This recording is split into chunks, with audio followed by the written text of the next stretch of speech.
All right, that skipped out, and we are live.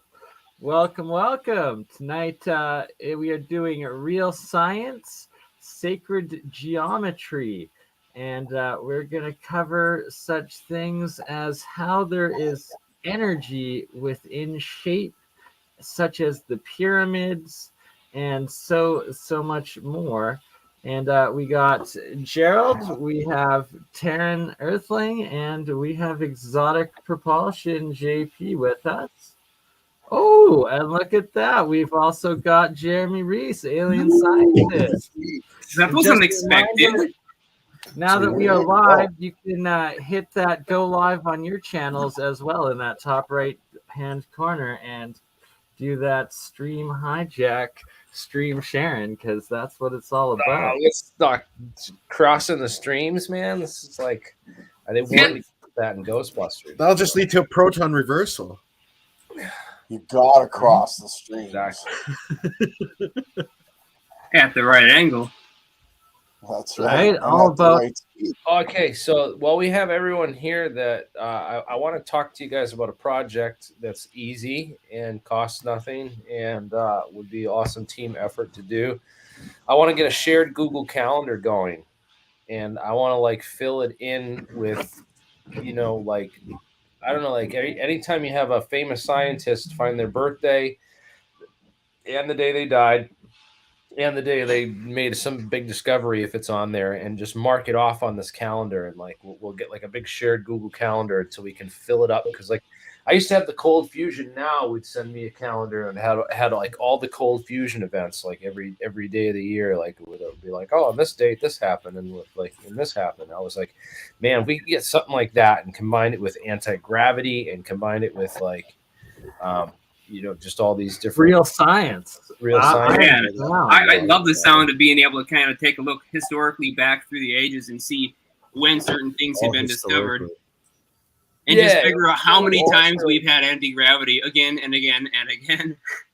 I post stuff and I like to repost it again, and sometimes it's like, oh, well, I can post this, but like let me save it again, so on the guy's birthday I'll post another tribute to him and stuff. Because I see a lot of other channels doing stuff like that. They'll make like posts about on this day in history, and I want to start doing something like that. But in order to get something like that going, you got to build the calendar of like all the history day of the days, Absolutely. No, that's an epic idea, and that will also help with scheduling and whatnot in combined shows, such as on Thursday, 2 days from now, we've got a joint interview with Walter Bosley, which will be pretty epic. Oh yes, Bosley's coming on. Yes, sir. Yeah, that'll be a good time, dude. I was on Bosley's channel, Walter's channel recently with Joseph Farrell, dude. That was pretty epic too. That was like great. I got to like have like a one-on-one with Dr. Farrell like for a whole bit, and we got to argue about time travel and a couple other things. Not everything I'd hoped to argue about, and but man, it's like I could talk to that guy for like hours, man. Right, that's actually what finally kicked my ass into contacting Bosley and setting this one up, and we're going to discuss getting Joseph Farrell on with him for a follow-up, because I think it's The Alchemy of Free Energy is the title of the series that Farrell did. But it's just so mind-blowing and in-depth technical stuff that I got to talk to him, and jealous that you've had the chance. It's dope. We're going to have another one. And Bosley will be super epic as well.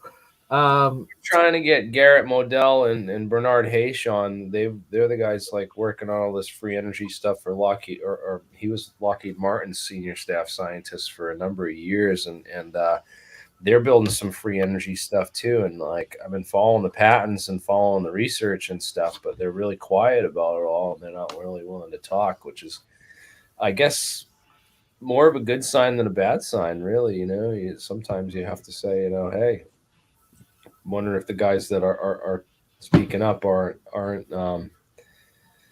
those who talk don't know, and those who know don't talk kind of deal, Yeah, and slowly but surely we have to flip that around and get the ones that know to start talking and sharing, and that's what it is all about.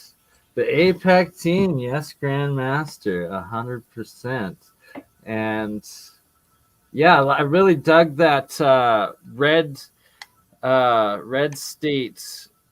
Was it Mercury? Red Mercury, but it was red metal. It was a hydride you did the other day. Red matter, dude. Awesome. Yeah, we've talked about that a number of times before, and you're the alchemist, so like we were, discussing Mercury and this idea of this Mercury, and what's fascinating is that those crystals, you pressurize them, and they turn from this blue color to pink, and then to red, and when they turned red, they became superconductive. And this is like exactly the similar to the stories of, Ed Fouché was talking about the pressurized mercury plasma accelerator ring for the TR3B. And then you had the Nazi Bell experiment that said it was red mercury, like this pressure. Again, you pressurize mercury, does it turn red? Well, actually, there is another thing I didn't have a chance to mention on the stream last time with you when we were talking all the details about it. And regular, ordinary mercury in a vacuum vessel made of glass wall. I seen an experiment done by a bunch of university students. They were trying to test interesting properties of conduction speed and surface ionization with mercury, because somebody must have discovered or taken a look at that similar property that I was describing. I can't remember what it was called. Something about cold light or electrolyte or mercury light or anyways, the story for why the mercury glows in this in the bulb, because we should cover that first. The reason for why we get a glow there is because we're ionizing whatever gases are left inside the environment. And the way it was discovered at first is people used to use, before vacuum pumps were really a thing, before we had all this mechanical stuff, they would just simply fill a tall glass tube with mercury all the way to the top and cap it off. And they would have some kind of little valve on the top that they could open up where they wanted to pull vacuum from. And they would then, basically open the bottom so the mercury could flow out into a basin, and it would pull an incredibly strong vacuum inside the tube. But if you let it flow really quickly, they noticed that the mercury would it would rush down really quickly. It would kind of bounce back and forth at the bottom, and if the lights were off, you would see as it was bouncing back and forth at the bottom there, it was glowing and generating blue light.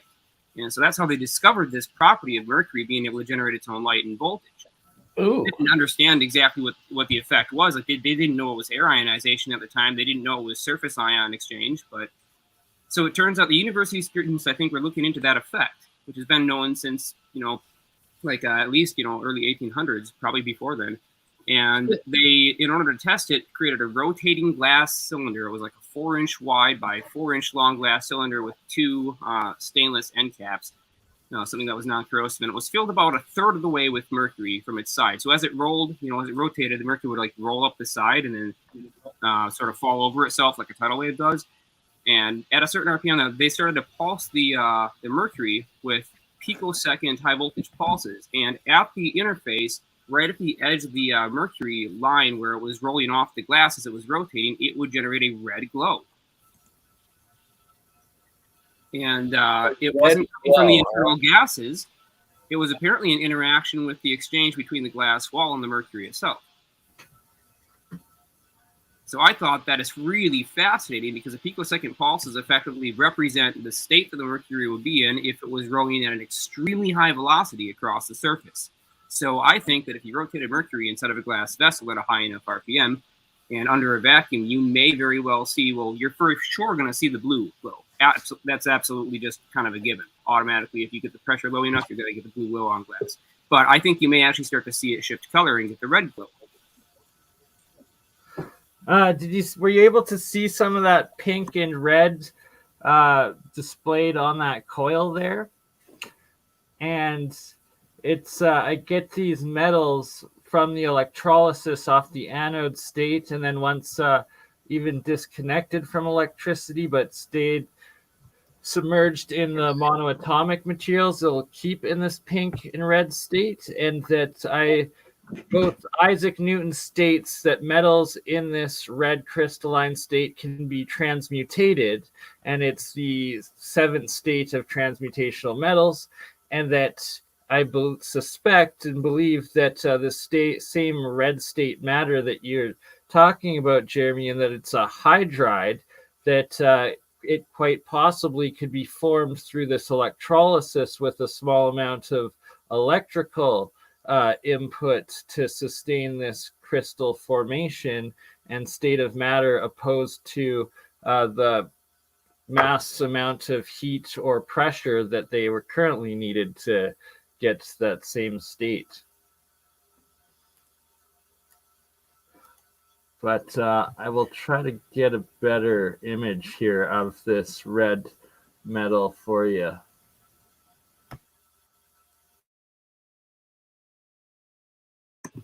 I believe Esoteric Gold said in the chat that if you mix the diamatonic gold with the mercury, it went red. Esoteric has done some really extensive long-term mercury experiments and alchemical practices where he's achieved the green state, the green lion. He's achieved that red state. It's just been really fascinating, some of the stuff that he's been able to do and the old methods that he uses to do them. But I honestly do not understand how a lot of that works. Like a lot of his processes, I'm thinking, geez, this is like weeks and weeks, and I have no clue what all the steps are. Yeah, shout out to Michael, Esoteric Gold. He does do the ancient alchemical practice, which is more chemistry than my electrical electrolysis alchemy experiments. Also in Bert and Ernie there, you can see next to them, I've got monoatomic zinc being made, and it's pure zinc on the anode side, and the cathode side is a toroid coil of copper. And then it's also a whole bunch of hydrogen coming off of the cathode side too. I'll try to set the camera up for a little bit better action there. Should I play a bit of the video here, or do you guys have anything you wanted to talk about before I play a clip of it? Oh, Jeremy, you're muted, brother. Go ahead and show it, man. I want to see what you got. All right, and just a tip for anything you want to play on YouTube, post it to your Twitter first, and then hit play, and it will block the ads. You don't measure it even from here to the edge of the force field. You take a measurement of the edge of the nucleus to the edge of the force field. The radius of that will give the approximate strength of your force field. If this is narrow here, you haven't got much of a force field. If this is compacted so tight, your force field could be. You'll see a lot of people who have a lot of energy, usually pretty good people, and they seem to always have plenty of energy. If you could see through the earth, it would look like that. Okay? If light puts things there together, you go, that's the part. then we could take them apart. And this is one way I did it. I put a little experiment together, and this is what I did. I drew a triangle on a table. Then I got three little tetrahedrons.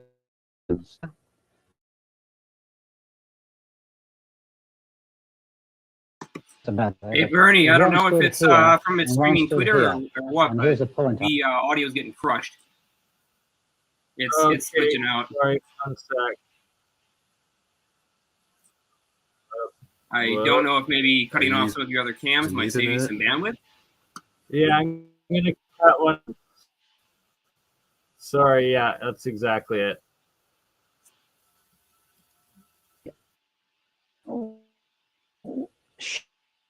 Shape that I was talking about is Who's this guy we're watching? Creating a movement. This guy is Les Paul, And Les Paul has some really Les weird Paul. ideas about crystals and energy, but he's done a couple strange experiments which he describes with enough started to detail to cooperate replicate. too. And the results were so unusual, and the claims were so unusual, but they're easy to try, that I pointed this out to Bernie the other day with one specific part we were about to watch, if we can actually get the darn thing to play audibly.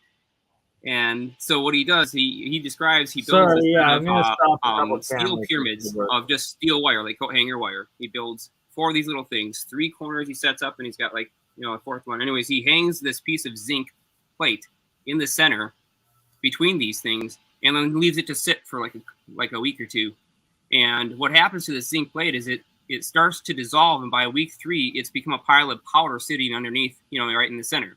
And so I'm like, dissolving zinc in open atmosphere because of what? Steel coat hanger made tetragonal pyramids? Really? This is an experiment that's so simple and easy to try. It seems insane not to at least give it a whirl. Right. All right, so let's see if we can get what the audio now. Yeah, that's what he's going to explain right here, and I definitely also want to try this experiment. Yeah, what kind of metamaterials could we make if we could actually like completely take apart matter in the Hutchinson kind of way? This arm stuck out, and on the end of here, I hung a piece of string with a small piece of zinc, pure zinc, about 2 inches long, 1.5 inches wide, and 1/16 of an inch thick. And I hung it here like that. It's over here, stood here, and it's hung down there. Here's your zinc. So between this pyramid here and this one here, they are talking to each other, if you like. That's in simple terms. What is happening is that they send electrons to each other. You probably heard about Tesla's energy through the ether. These do it naturally.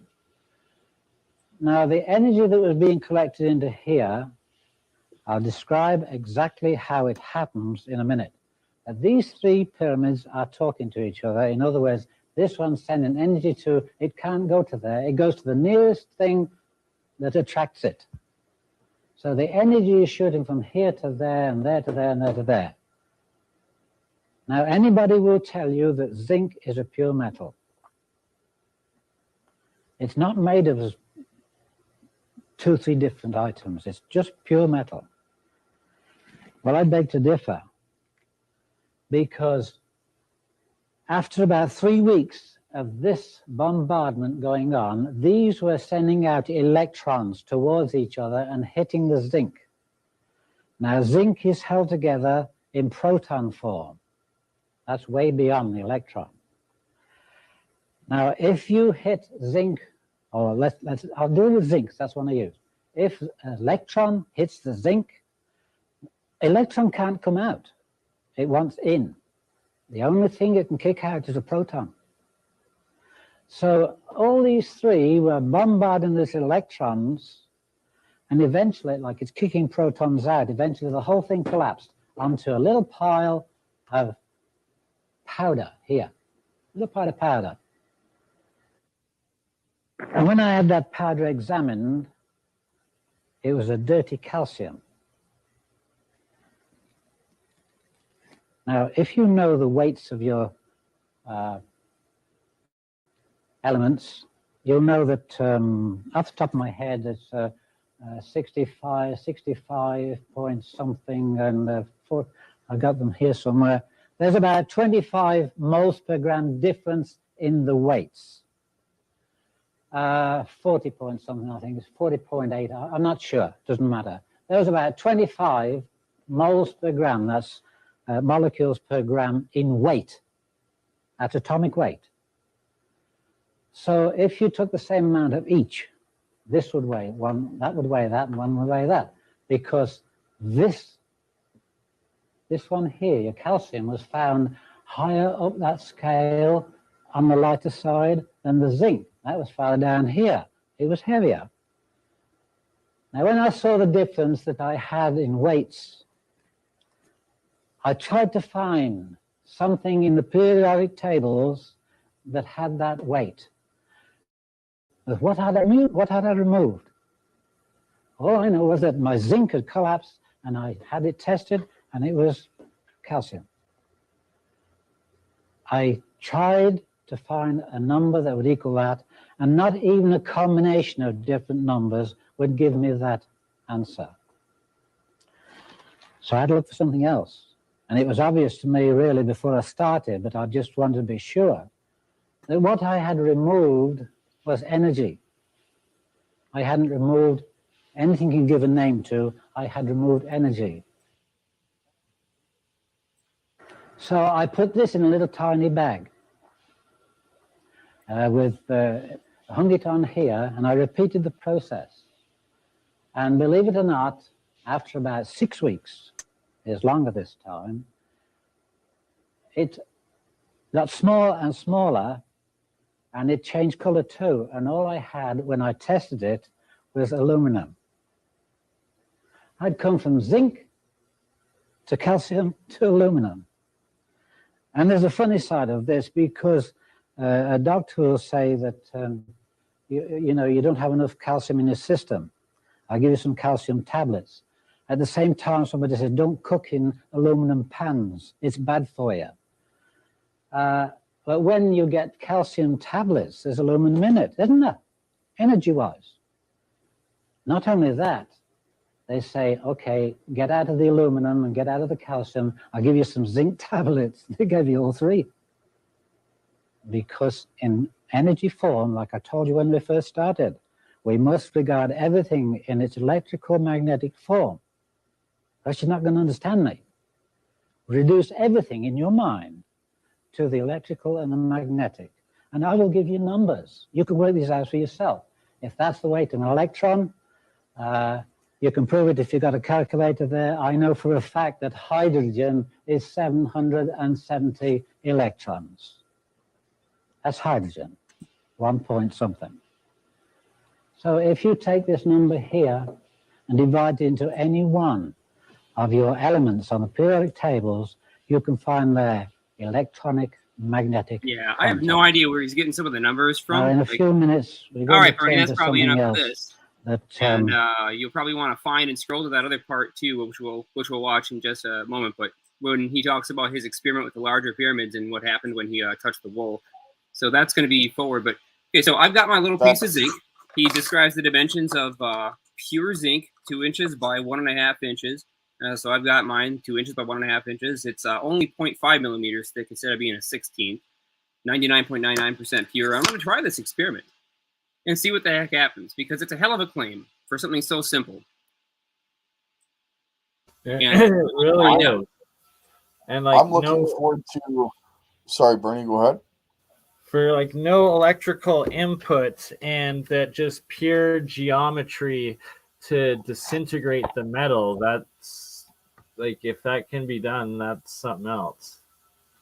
When I first started getting into pyramid research, I found Les Brown, and I got as much information as I could because I want to try his next experiment, which is a 30-foot wood experiment that apparently tossed him, it was like 10, 20 feet because of an electrical discharge that he didn't expect. So when I move this summer, I will be building a 30-foot pyramid. So nice. Look forward to that. I'm looking forward to it. I've been wanting to do it for a while. So let's see. We'll prove it one way or another. I have no problem debunking it, but we're gonna have exactly right. Worst case scenario, you debunk something. Yeah, it's not a failure. Scenario, move on to the next thing. Yeah. So this is really interesting what I find right here, the geometries in the pyramid that he's going to show, and then how he explains the energy of it. This is something that I think there's definitely something to, and that needs to be investigated more. Well, actually, before you show this, why don't you go ahead and just talk a little bit about what you did with that same tetrahedral geometry pyramid and the heat that you got out of it, and that, what other people experienced when they held it. So before we watch that, people have an idea what they're actually looking into. Good call. Okay, let me switch camera again. Yeah, the idea that you could hold this thing and it would get hot, and or feel hot in your hands. and it has nothing inside of it really. That's a pretty fascinating claim on its own, and I'd also like to investigate where the heck that's coming from. Yeah, so as Jeremiah said, I made using one of these as the frame, a 3D printed tetrahedron. This pyramid coil that's I've started taking it apart now so we can replicate it, but originally just wrapped in tin foil and a couple copper layers within, and just copper and tin foil. And when you hold it in your hand, it gets so hot out of nowhere, and it makes no sense on where the energy comes from, and that it's another verification of this geometry and pyramid energy. And now you can also see the monoatomic zinc forming everywhere and collecting in little clouds and plasma clouds. What type of metal is the pyramid made out of? Aluminum, like tin foil and copper. So copper wire in the shape, and then 2 layers of tin foil. Okay, let me ask, did you treat that copper wire in any way? No, that was normal copper wire, not nano coated like some of the others. Okay, cool. Just solid wire, and it doesn't look like the sides are too precise, so you kind of have multiple layers going on there. Oh, and you weren't the only person to have held that pyramid and got something weird with it, were you? Over 30 people tried it, and every single one, except for those who were drunk when holding it, if you were sober, would notice the effects almost immediately. It was kind of strange that way. And yeah, see, 30 people reporting the same thing, that's significant. That's data right there that we can work with. And I made sure not to suggest the effect that they were about to feel beforehand. So there was no suggestive influence on them. I'm curious. Have you ever tried it outside, like as a hand warmer? Potentially, it almost got too hot that you couldn't hold it after a couple minutes. Interesting.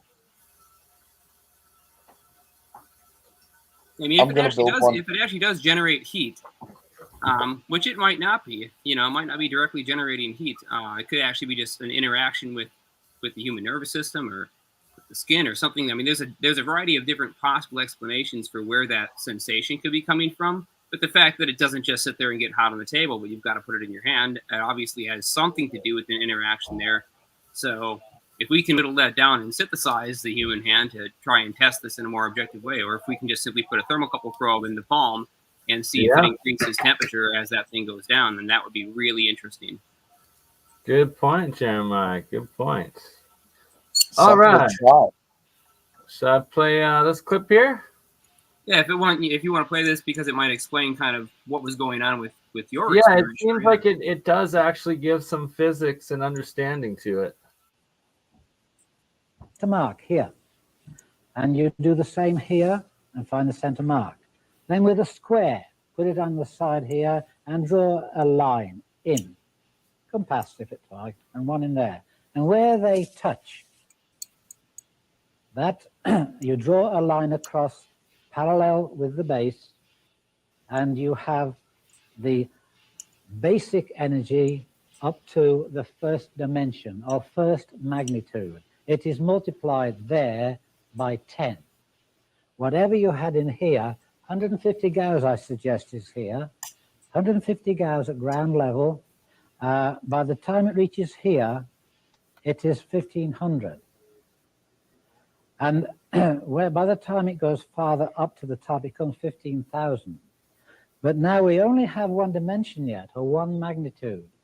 The second magnitude is found by measuring from here to here, the center mark of it, halfway between the two, and draw a line across. Now you have dimension 1, dimension 2, or magnitude 1, magnitude 2. And each of these multiplies by 10. So that whatever magnitude you draw into the pyramid, naturally, let's talk about natural, not force-fed, whatever energy you draw into the pyramid would come out of the top 1,000 times stronger. Now, this point here, if I said to you, you got a glass pyramid there, like one we have here, where is the center of that? Where is the cube root of it? Well, this is the way you find it. Half that measurement in here and half of this there. This is the cube root of your pyramid. It's an unusual shape, isn't it? It isn't like a cube or even a sphere. That is the cube root of any pyramid.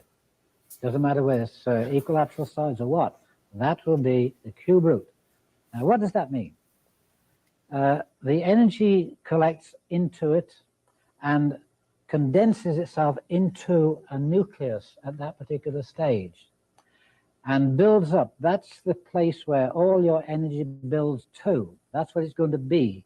Whatever you bring into here, it will congregate there. That's the cube root of your pyramid. Now, from here, halfway up, that's 2/3. That's 1/3, 2/3 up. You have the junction of the second and first dimensions. Here's your first one. Here's your second one. This is the junction of them. Now, the energy from here will spiral up there to this area here.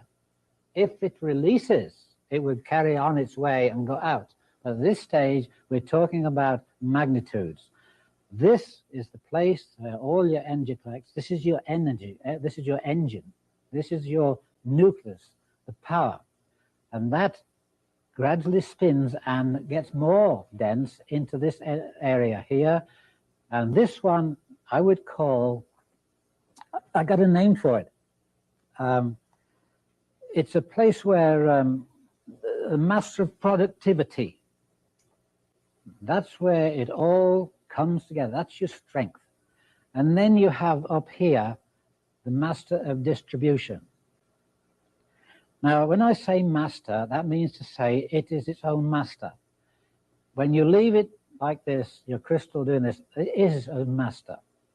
But later on, I'll show you how to take this crystal and use these points here to your advantage. I will show you how to put more into there or take some away from here or distribute it in any direction and as much of that as I want. You will never, ever empty that. All right, Bernie. You will never empty more than that rose to. You can't take any more than that. Before we completely drive away all of Jeremy's audience, I gotta, he probably wants something a little more technical and getting into the deets on this one. Yeah, no, I didn't go live on my channel, guys, and I'm like, I just wanted to stop in and say hi because, like, I saw you guys were live, and I wanted to say what's up, but I'm like really tired. I had a long day. Yeah, you look tired. But, I'm filling that calendar. Yeah, well, I love the calendar, man. Saying hi, and I look forward to Thursday with Walter Bosley. We will confirm a time here tomorrow for it, and it should be an epic one, definitely. I don't know if we could do some sort of a web-based calendar instead of Google Calendar, because if you could do that, you could open it up basically to the audience and then just allow people to sort of suggest, and it wouldn't be posted, they could put the information in and you just have to take a look at it to verify it's not some like troll thing or advertisement. But then you could easily allow anybody to contribute the dates and times, or just provide you with those things via email so that they can be added, because I guarantee you, like, the community knows drastically more and probably some of them probably have this stuff memorized because they're practically historians on this stuff. So like, get everybody in, because we'll fill that thing out so freaking completely that we could just jam it into GPT-4 and have it analyze everything to look for patterns. Good call on the Chat GPT, man. It's some useful shit. Evolution. It truly will. I'm gonna do where we just play around with it one day. Right? Like if a few of them. Sorry, I want to just quickly show you before you go, Jeremy, these nanotubes that are now forming in the monoatomic zinc here. It's quite fascinating stuff. the structures of the tubelets themselves. Is it gonna focus? Yeah, it's not really showing them too well. Now you can see these. You can see these stalactites kind of forming down from the top. Yeah, but it's not giving a good definition of the actual tubes within them That's themselves. because you need light coming in from the side for that to be seen by the camera. Yeah, good call, good call. But the nanotubes, they're quite fascinating stuff. Take it easy, Jeremy. Yeah, much love, brother. Thanks for stopping by, buddy. Later, Jeremy. All right. Anything else you guys want? Well, yeah. Let me ask, G. Did you want to mention your experiment with that zinc dissolution, or did you not want to talk about that one? You mean the one that turned to powder? Well, everybody should I would try say that leave out experiment. what you did differently because that's interesting, but you did something very, very similar. It was almost the same experiment. I just want to talk about the results. It was almost identical to the experiment that Les Brown describes. And basically, the piece of zinc that I used looked like it was normal. And when I went to touch it, that's when it turned to powder. Almost like it was frozen until I touched it, and then it broke into powder. I don't know how to explain that otherwise. It was an amazing it sounds like experiment. a lot of the monatomic stuff that I deal with that creates and forms. Well, I did the almost exact experiment to Les Brown, except that I'll give one part of it away. I had hung a string from the ceiling and had brought it down into the center of those three pyramids, and that's where I put my plate that held the piece of zinc. And the string wasn't string; it was wool. It was a natural wool. So that's important. I'm just saying. So do the experiment, everybody. It'll be very interesting. Let's talk a little bit about how you kind of put your pyramids together as far as like what you made them out of, because it really, he didn't, Les doesn't describe any of that, but you've actually made some pyramids with the right materials, obviously, that gave you a result. So what did you make them out of? Let's talk a little bit about how you kind of constructed them. I made them very simple, actually. I used coat hangers. And what I did is I straightened the coat hanger out. I measured out 18 inches. I cut the remaining left, which is usually where the hook is, and then the other part that's twisted that you can't straighten out. So then what I did is I measured 6 inches on one piece of steel and bent at the 2 6-inches mark so that it was an equilateral triangle, so to speak. And I bent it into a triangle. I made 3 of those pieces, and then I wired them together with copper so that it made a 3-sided equilateral triangle. I made 3 of those, and I put them in the shape of an equilateral triangle. But I also measured them so that in between each triangle was 18 inches. So that everything worked out to be, I guess the numbers would be geometrically sound, I guess you would say. So in between each pyramid was 18 inches, and the plate that I hung, I measured 18 inches from the ground up, and then I took 6 inches off. Because if you want anything to happen in pyramid shape experiments, you want to come 1/3 down from the apex of the top of your pyramid. Even if the pyramid is imaginary and you're only going by the numbers, you still want to bring it to 1/3 the way down from the top of the pyramid, because that's where your most energy is concentrated, as Les Brown was saying. Interesting. So the way that you laid these things out, you had these You had your pyramids on the corner. You had them spaced apart by the length of a side of a pyramid apart. What was it? Like 2 lengths or 3 lengths apart from each other? Well, so basically, what I'm asking is how many of those same-sized pyramids could you fit between them?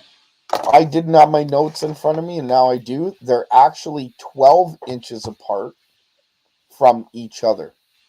And then that makes more sense, because what that means is that you have one pyramid in the corner. You could fit 2 pyramids between it, and then you have one more pyramid in the corner. Actually, isn't that exactly what BurnEye's 3D print looks like?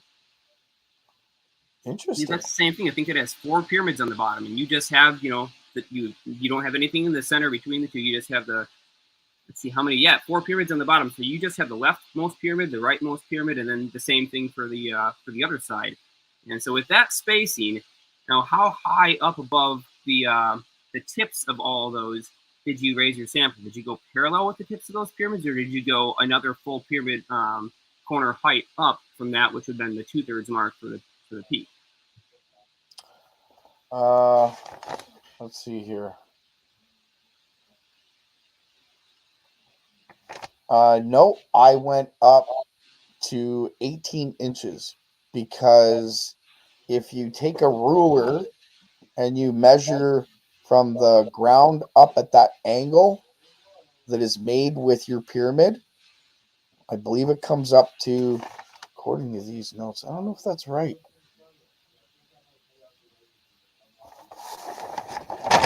Hang on, I'm sorry. I'm looking at my notes here and they're old, so. Hey, at least you've got notes. I mean, that's massively better than most of these experiments, which never get documented. Yeah. So the way that I did it is at that angle, it would come up to be 18 inches, right? So if you were to make a pyramid and follow that angle, the way that I separated those pyramids, it would come up to an 18-inch apex peak. So I came down 6 inches. That's where I hung my plate. And I used a tinfoil plate. Tinfoil? So, yeah, so what I did is I hung a string from the ceiling, and the string came down to a tinfoil plate that was literally hung, I guess it'd be 12 inches above the ground. And then I put my zinc in there, and that was the experiment. Oh, okay, I see. So you just made a plate out of like kitchen foil to hold the zinc, and the zinc sat inside of it? Yeah, it was just a basket. I didn't have anything at the time. I would have used a woven basket if I had it. I didn't have it. So I got my zinc from Amazon, and it was cheap. But where did you get yours from? You know what? It was a gift from an electrical engineer friend of mine who gave me all the copper that got me started into all this. So I don't know where he got it, to be honest with you. But it's awesome that you had some around and were able to do this. The fact, and I know the difference between your experiment and Les's experiment in terms of the geometries of pyramids used and stuff. But the fact that they both worked is what really gets me, because I was thinking, okay, Les must have figured out some geometry between the tetragonal pyramid and some kind of molecular assembly of the zinc, and maybe there was some sympathetic resonance there. But yours wasn't even assembled that way, and it somehow still works. There must be something more going on here than just matching the geometry of some molecular structure or crystalline structure within the material. And I wonder what the heck that is. I believe, I shouldn't say I believe. That might be a bit too much of a stretch. I would surmise that it has something to do with torsion fields and the very shape of the field that was created because of the way that the pyramids are set up. It basically created a low-level natural form of a torsion field. It's just a guess.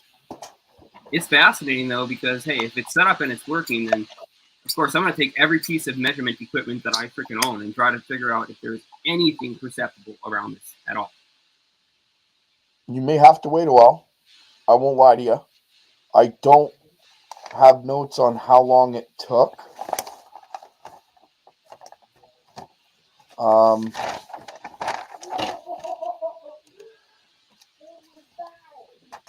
If I remember correctly, it was anywhere between a week and 14 days. I think it was 10. but I can't be sure on that. I actually don't have that written down for some dumb reason. Yeah, that's fine. Either way, though, the fact that it's still, it took place within, 3 weeks or less is reasonable. So if I can find a place to set these things up and basically leave them undisturbed, that's exactly what I'll do. Yeah, and that's what I left it undisturbed, but I did check it, like I think around 7 days or somewhere.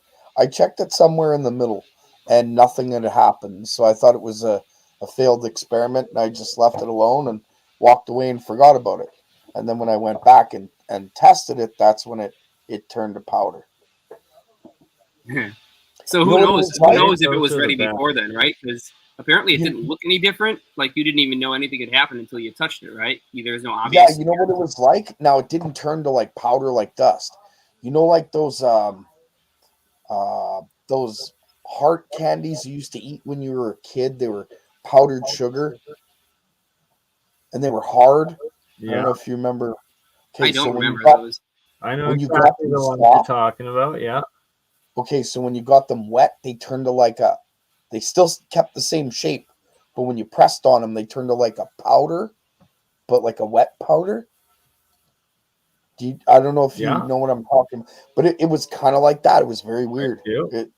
I remember a product called Candy Cigarettes, and I'm trying to remember what the other one was. It was like this white stick. It was like this white stick that looked like a little popsicle stick, but it was kind of thicker, made of just crushed sugar. And then you had like different packets that you would open up with different flavored powders, and you would lick the stick. Fun Dip. It was called Fun Dip. I remember that stuff. Oh, the Fun Dip. That's not what you're talking about, is it? No, but it was kind of along those lines, except they were a lot smaller. They were little heart candies. You get them out of those 25-cent machines where you put your quarter in and spin. You get like a little handful of them.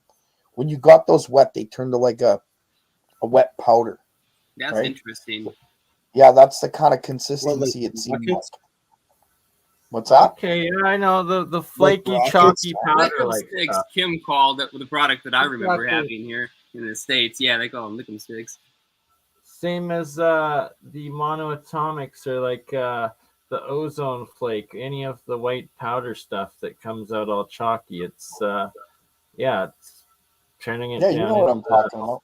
Anyway, so that's interesting. This thing. So here's what I find fascinating. That plate there, it looked perfectly normal until you went to touch it and totally disintegrated. So one thing I know about some of these plates is that they either have a thin coating of if they're from scientific suppliers, they may have a thin coating of some material that you're supposed to dissolve in solvent like an acetone or something, so that you have the pure metal unoxidized before you start to do your sample testing with it. And if it had that on it, it might have actually just been held together only by that, and just breaking the surface cause it to fall apart. Same chalky makeup. Oh, what's that? Zinc crystals that were made in the moon. There's a stream called Moon Crystals of mine that shows them. It's quite fascinating stuff, but they also turned into that straight chalky white material and disintegrate on touch. But in the Moon Crystal video that I made, where they were monoatomic material that I put out in -30 in water, and they froze into these sharp crystals. And then I left them for 6 months out there into the middle of July when it was +30 out, and they still didn't melt. And I washed them through water. They didn't disintegrate, so it wasn't a salt compound. And then when I took them out of any water finally and had them on the camera, you'll see in my video titled Moon Crystals that is on my Crypto Alchemist channel of them, they started to oxidize and dry out into those straight white powdered remaining crystal dust. It was very, very strange stuff. Yeah, speaking of crystals, so I've been doing a lot of experiments with trying to grow various types of large single crystals for piezoelectricity experiments, for energy extraction experiments, and attempting to find something that I can grow gravitational isotopes into to have a solid single crystal where I can then excite it with high electric pulses and get that sort of TT Brown lofting cake effect. And so one of the experiments that I was doing, Gerald introduced me to alum as an easy to grow crystal with a nice nice pyramidal geometry. And alum is really nice because it grows much faster than materials like Rochelle salts, which are very difficult to crystallize because they take a super long time. And getting the saturation just right can be a real pain. So I watched a bunch of videos. Thossie too, fantastic channel. That guy knows what he's doing, but he grows these large alum crystals, and it takes about 3 weeks for him to do it. And I watched a bunch of other videos too that talk about how to grow these things, and they all take generally weeks. Or they take less time and they look like crap. They're not single crystal. So I was playing around with different saturations. I have a homemade hot plate that I have a lot more precise control over than some commercial model, and so I'm able to do small ramping with it and vary the temperature very precisely. So what I was playing around with was growing some alum crystals to make a single pyramid and have it kind of grow down from the top and straight into the liquid upside down. That worked really well, but it only took me 2 days to grow it, and that was like a 3/4 inch wide alum pyramid. And so what I'm doing now is I'm playing around with a extreme super saturation. It's super saturated at the boiling temperature of the salt saturated water, which is way higher than water's boiling point. So I'm starting out with that way beyond super saturation at this point, and it's so extreme that if I were to take it off the hot plate now and let it sit out for basically about 30 minutes, the entire thing would crystallize. The whole entire beaker would crystallize. Nice. So I'm going to try to grow an alum crystal basically in the course of about an hour, and about an inch and a quarter alum crystal in about an hour with this method by using a controlled heat cycle to slowly decrease just below the threshold. And so it all has to go onto this thing. Are you adding a controlled spin? Because if you no motion. I wish I had the stirring mechanism enabled, but I have to replace my thin aluminum plate with a stainless plate, and I haven't yet replaced the magnet that is going to need to sit at a different height. The stainless plate has a mount, screw mount in the center to hold it down, and I'm going to have to either get rid of that completely or find a different way to mount this thing so that it's not in the way. Yeah, because I was going to say one of the ways of getting around super concentration of alum is through motion. So if you had some form of a low-level spin going on, you could actually even add to that, even making it more super concentrated. Just saying, it's something that's been done in the past. So it's concentrated to the point right now that it's thickened up. Nice. Like, it is insanely concentrated. I actually think that it's hot enough right now where I am at the alum melting temperature. Ooh, new moon today. So yeah, these are the crystals right here, and then there's some more just below here that I had washed with the water. And you can see what are we looking at there? I mean, it looks. Like, I don't want to say what it looks like, a used piece of. But, neither do I. Maybe you should. Yeah, with those sharp shards, off and show us that. I don't think you'd want that. There's some more of them. Oh, see there, finally it's focusing a little bit. There you go, the sharp crystals right here of them. Well, and it's cool. like they almost look like ice, but they don't melt into water. They oxidize into white monoatomic remaining powder that they originally formed out of. Really? So that right here on the right side, they're turning white. So it's clear, shiny, like straight crystal, like water crystal, or salt crystal, but neither. And it does contain water because it oxidizes out into nothing. But like, it's just some of the strangest material I've ever experienced or created. Is that material below the freezing temperature? No, I took it out around around June. Like it had remained in there in this, after it froze and formed, it had remained in the container outside for about 4 or 5 months. into the summer when it had sat outside like in plus degrees for several months at this point. And then I rinsed it under fresh water, like normal tap water, to see if it dissolved away like salt, and it did not. And then I put it there, and it oxidized away back into the white monoatomic powder. What the hell? I don't know what that is, but I want some. Right? Like that is a straight up metamaterial crystal. That's like, what I'm saying. It was made out of a combination of monoatomic zinc, silver, and copper. Dude, nice blue on that wire. Dude, let me see that. Go on to that blue wire that you've got oxidized. Where? This is an old video here, so. Oh, yeah, sorry. You can't. For some reason, I was not realizing that.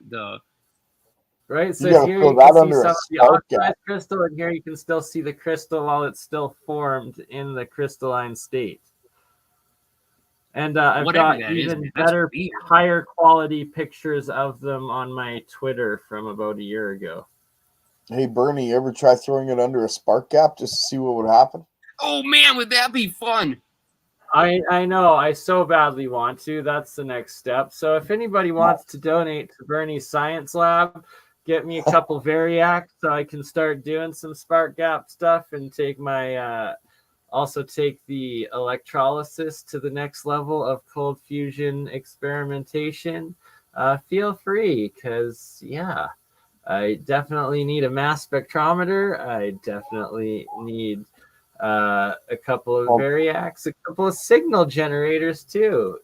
This right here. This is the case that it came out of. This right here is. Let's see. Go back to it. Where?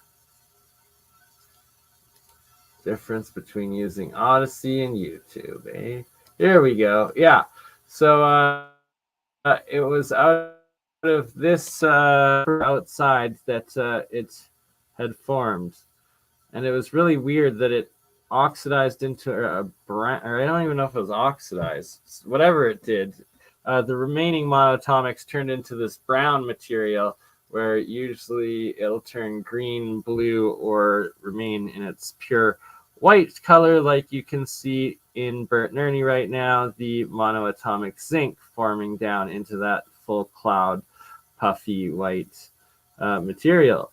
So it was exactly this material here, with some made from copper as well and from the silver combined, that turned into those crystals. This weird moon crystals. Weird science. Yeah. Exactly. Weird science. Yo, literally, we're live on Rumble right now, and it is categorized under Weird Science Podcasts. Well, somebody's got to give the weird science laugh then. Right? I know. We got it. Oh, you mean the mad scientist laugh, huh? That's the mad scientist. I love it. It's great. Indeed. I don't know. I'm not evil. You got to work on it. Right there. Straight freaking crystals. Maybe his science just isn't mad enough, and that's why he doesn't have the laugh. Not mad enough science. I think you need more sparks and arcs. You just need to introduce yourself to high voltage. That's it. I'm scared of high voltage without, a good old safety parameters. Oh, can you see? Look, ooh, the light going off, and it's still in the box. I love that one. Nice. All right, lighten up through a box. I need more Tesla coils. Don't we all? This episode, I wish, was sponsored by Heineken, but it's not. So, on that note, what was the last topic? Oh, yeah. So we were at moon crystals, and then no more moon crystals. Got distracted with moon crystals. Back to good old Twitter and Tetranonics. It is an advanced geometry of trigonometry and geometry science. This was a Tesla Tech presentation from about a month ago's time. I'm going to play a few minutes of this here to end off this stream, and then we'll end it at about 1 hour, 20 minutes or so, and then do a science after party stream, I guess, for a little bit. And yeah, this right here, very fitting to sacred geometry and the science of geometry and mathematics that it is. Basically, what we're presenting here is going to be a toolkit for people. Everybody's going to have their own entry point to tetraionics. And so what I'm kind of giving people tonight is kind of two things. It's showing people how I got myself into it, how it makes sense to me, and how I had some of those aha moments. And then it's also going to give people an opportunity to kind of dig into the material with a little bit of a head start. Because there's a lot of levels and a lot of layers to Kelvin C. Abraham's work. And it really is not obvious unless you've studied it. And so really, I look at myself more of kind of a journalist who's just been following Kelvin's materials for a really, really long time. So I've been doing this for about 10 years. And just so the audience knows, Steve invited me to the 2016 conference, and that was my first presentation in the world, and that was also the first tetraionic presentation like in front of a live studio audience. And so that was just, I mean, 7 years ago. It was a long time. So I think we're going to have a round two. I think kind of tonight is going to be round two of that in preparation for another appearance at the 2023 conference in August. So we still have all those details to work out with, you know, Steve and I, but I really just want to thank the entire community because, you know, I've been following this for a really, really long time.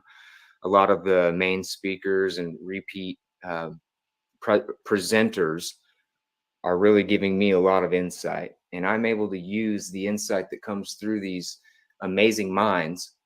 I'm able to kind of filter through the tetraionic lens, and hopefully what we're going to try to do is really articulate the things you need to be looking for, the directions that you might be going with your tech. We do have some practical things developing. As everybody knows, that's just a slow, methodical progress.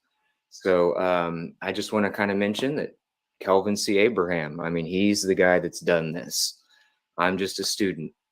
Basically, they call me the ambassador of the theory. I'm just here to kind of help people get educated on it and find their entry point. But basically, it's been applied to quantum mechanics. He developed it in 2008 was when he had his first kind of aha moment. And we're going to go through that here in a minute. But what we've done here is basically use equilateral triangles of energy. That's it, guys. And every single pattern that you see in this entire presentation is going to be related to that. We're basically saying that the triangle gives form to mathematics.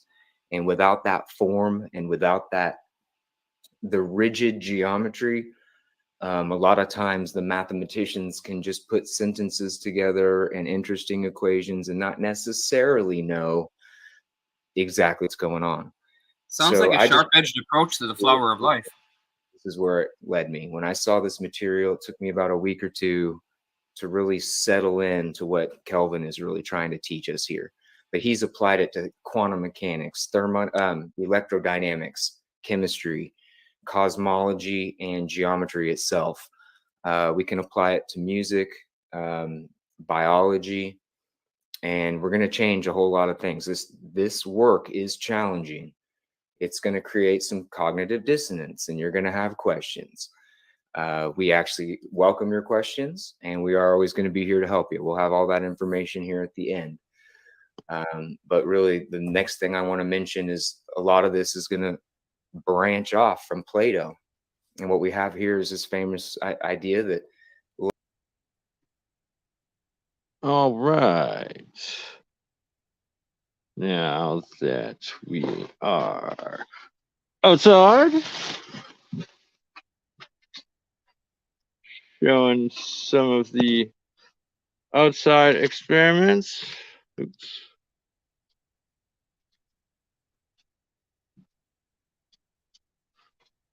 You guys still there? Yep.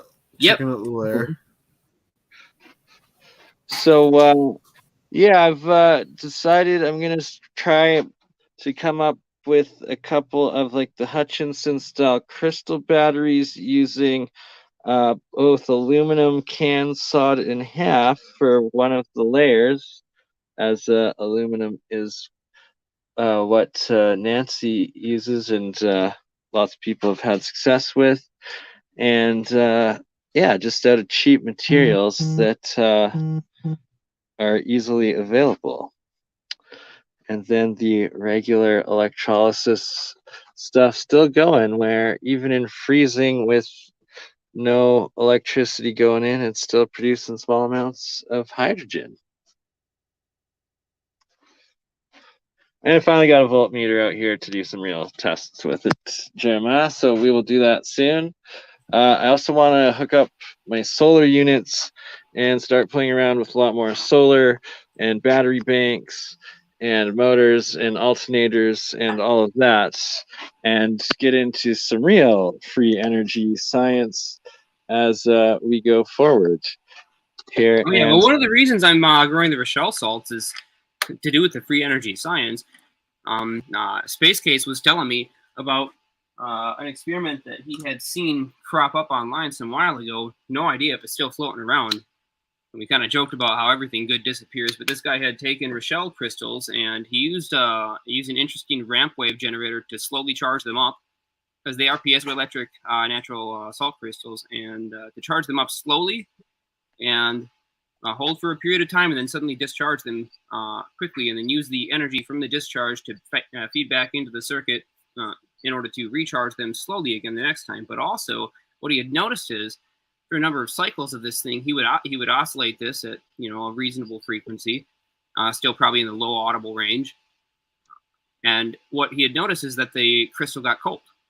Now, why would it get cold? Well, apparently what was happening is as it expands, it's expanding slowly, so there's not a lot of internal friction, and the displacement is fairly even, so the lattice structure doesn't have too much in form of a compression wave, but it is going to radiate off of a small amount of heat. Now, when it reaches equilibrium from the environment, all of the heat gain that it has accumulated from the fact that it had lost a little when it started off, it was a little hotter, it came down to room temperature, exactly in the same way that when you compress air, the compressed part of the air is going to get really, really hot, but if you let that come down to room temperature and then release it quickly, it's going to get really cold. So he was noticing some sort of a thermal effect in piezoelectric crystals, where he was able to capture pretty much all of the electrical energy and then the thermal energy added back in by the environment. So I thought that was really fascinating. Apparently, these things were able to generate a couple, maybe a couple of milliwatts extra, which I don't really care if it's a couple of milliwatts extra, if it just keeps itself oscillating and keeps itself running. Just using thermal energy from the environment, I guess. So that's why I need large single Rochelle salt crystals, so that I can really test this idea out. And yeah, you've been making some recently. It's these endothermic reactions in the cold electricity, and exactly. That's a key part of it. And then also with the different monatomics and crystals, I got a couple of spare microwaves with some extension cords that this summer I will try somewhere. Who knows where exactly, but not in my backyard, I guess. We'll figure a spot. Yeah, speaking of other fun stuff, just finished the large 8-inch wide vacuum chamber, 8-inch tall, 8-inch wide cylindrical, and it's got a acrylic top and bottom of 1/2-inch discs. I found some clearish silicone ring seal as a solid sheet to make my seals out of, so they're dry seals this time. I don't have to screw with silicone oil or anything else to actually get them to close. And on top of that, the chamber itself is made out of a PVC junction, just a coupler for 2 pieces of 8-inch pipe, which means this whole thing was cheap to build. It was specifically designed for high voltage and high current. So I'm going to have a bunch of electrodes that go straight through the side walls of this PVC, because again, it's non-conducting. It's good for high voltage, so that I can put somewhere around 50,000 volts inside and somewhere around up to 30 amps inside. So I can run field coils of high intensity, and I can have very high voltage plasmas with enough current flowing through them in between them. And I'm going to start to study some plasmatics. And what will be interesting about this is I can test with an active plasma environment different geometric coils inside this chamber that'll fit within the 8-inch circle, and see how the plasma wraps around them to look dynamically at their field structures. I think that's going to be super fascinating. It's going to be epic is what that's going to be. I really want to know what's going on with some of these systems, and I've not been able to see it because of the influence of steel chambers. So this will pretty much solve that problem and finally allow me to see for the first time what the heck is going on. Well, I can tell you what I saw when I got breakout on my hopper. I was using 12 volts, no, 18, I think it was. I'm not sure. I'd have to look at my notes. But I got breakout on the bottom of it in 6 separate spots all at once. And it was almost like asymmetrical breakout. It was really neat. So that is a big kickback pulse, man. Huge. That coil had 750 feet on either side. It was bifilar. So it had a lot of capacity. Yeah, it was crazy coil. So I imagine that you're going to get quite the coronal discharge all over the coil. It's going to look gorgeous. You got to get it on film. Oh, definitely. I can think of one coil that we both know. We both talked about quite a little bit that makes it feel kind of nice, and I would sure love to see what that actually looks like. Oh, yeah. You know what? That'll look really nice in there, too. I bet you it will, dude. Yeah, it's going to be wild. I wonder if it'll show the torus in plasma. I don't know. I think it'll... Well, it might. What I imagine it's going to show is like a coronal discharge around every wire, but it's going to scatter so that it might form a torus. That's interesting thought. Well, what I'm going to be doing here is a little different. I'm not too worried about the coil's ability to generate plasma on its own. I'm worried about the field flux and just want to map it. And so I'm going to generate an entire environment of cold, glowing, luminescent plasma. The whole chamber is basically going to be glowing, and any magnetic fluxes that are present will simply concentrate or unconcentrate the intensity of the glow. Like a fog chamber almost. Yeah, almost. So all I'm trying to do here is turn the entire atmosphere inside of that low pressure environment conductive so that a magnetic flux rapidly changing can affect it. And that condition will allow us to see dynamically what the coils are doing. Like I said, it's going to be epic. And the great thing is I built out a cheap crap, man, so you can totally put one together too. I'm in. I'm going to get working on that right away, actually. I'm going to do a video on how I built it because it's all built out of stuff that anybody can buy. Sorry, Bernie. That's what's really key for all of these experiments and what we're going to be continuing to do, and more of the electroculture that's coming up. And I've got results. It's not complete, but I've got results and they're interesting. So we can talk about that coming up. Perfect. So on that note, I am going to end the stream right now. I just posted the link to join for an after party for those that wish to talk a little bit more science. We'll keep her going a little bit after, but yeah, we will see everybody back here tomorrow for another one. Yeah, I would invite anybody that wants to try the Les Brown experiments to definitely jump in the after party and let's talk about that, because we would love to have multiple replications of this if it's a real tangible effect that uses basically zero electrical input and simply happens. So, absolutely. Or any of the other experiments that we're doing, feel free to jump on. Let's talk science and get this stuff worked out. Yeah. Exactly. All right. Well, one love, and we'll see you guys in the after show.